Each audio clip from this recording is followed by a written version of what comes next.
Assalamualaikum warahmatullahi wabarakatuh. Izinkan saya memperkenalkan diri kembali. Nama saya Andika Hardiansyah dari Manajemen 23B dengan NPM 234111107. Dan pada kesempatan kali ini saya akan bahas materi mengenai lembaga pembiayaan dalam kegiatan bisnis. Langsung saja kita mulai ke materinya. Lembaga pembiayaan berperan penting dalam memfasilitasi berbagai kegiatan bisnis. Mereka memberikan akses kepada dana yang dibutuhkan oleh perusahaan untuk menjalankan operasi, mengembangkan proyek, serta mencapai target pertumbuhan dari perusahaan tersebut. Selanjutnya adalah jenis lembaga pembiayaan. Ini dibagi menjadi 4 poin. Yang pertama adalah perusahaan pembiayaan. Memberikan pinjaman kepada perusahaan atau individu baik untuk kebutuhan jangka pendek maupun jangka panjang. Yang kedua adalah lembaga leasing. Memberikan jasa pembiayaan untuk pembelian aset seperti kendaraan, peralatan, dan properti dengan skema sewa. Yang ketiga adalah perusahaan modal ventura. Memberikan investasi kepada perusahaan startup atau usaha kecil dan menengah yang mewakili potensi pertumbuhan yang sangat tinggi. Yang terakhir adalah lembaga mikrofinansial. Memberikan layanan keuangan kepada masyarakat yang berpenghasilan rendah seperti pinjaman tabungan dan asuransi. Selanjutnya adalah manfaat lembaga pembiayaan.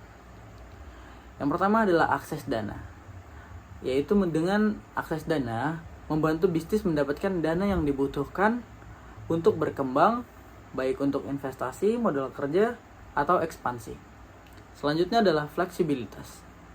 Menawarkan berbagai skema pembiayaan yang dapat disesuaikan dengan kebutuhan kemampuan bisnis, super tenor pinjaman, bunga, dan jaminan. Selanjutnya adalah dukungan teknis. Memberikan konsultasi dan dukungan teknis kepada bisnis dalam mengelola keuangan, meningkatkan efisiensi, dan meminimalkan risiko. Selanjutnya adalah pertimbangan saat memilih lembaga pembiayaan.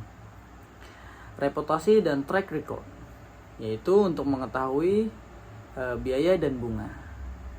Selanjutnya adalah syarat dan ketentuan, yaitu kecepatan proses pencairan. Selanjutnya adalah layanan pelanggan, kesediaan layanan tambahan. Dan di sebelahnya adalah beberapa data dari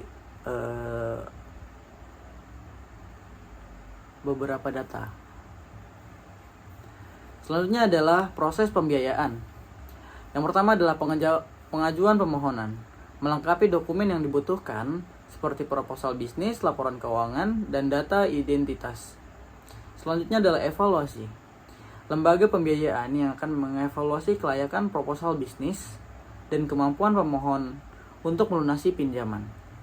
Yang ketiga adalah persetujuan. Jika disetujui, lembaga pembiayaan akan memberikan persetujuan dan menetapkan syarat dan ketentuan dari pinjaman tersebut.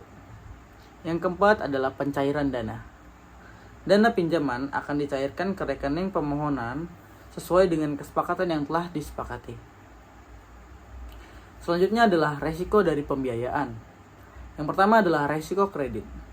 Kemungkinan pemohon gagal melunasi pinjaman baik karena ketidakmampuan membayar atau ketidaksediaan membayar.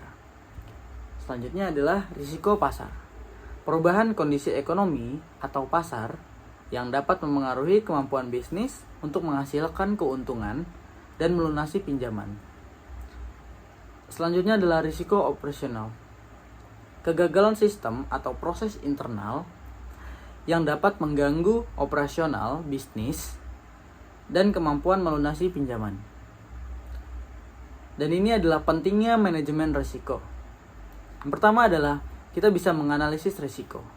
Mengenali dan memahami jenis-jenis risiko yang mungkin dihadapi dalam kegiatan dari pembiayaan. Yang kedua adalah mitigasi resiko. Menerapkan strategi untuk meminimalkan dampak resiko seperti disverifikasi portofolio, analisis kelayakan, dan asuransi. Yang ketiga adalah monitoring dan evaluasi. Memantau risiko secara berkala dan mengevaluasi efektivitas strategi mitigasi risiko. Selanjutnya adalah lembaga pembiayaan, mitra strategis dalam bisnis. Pertama adalah pertumbuhannya. Mendapat akses dana yang dibutuhkan untuk mengembangkan bisnis.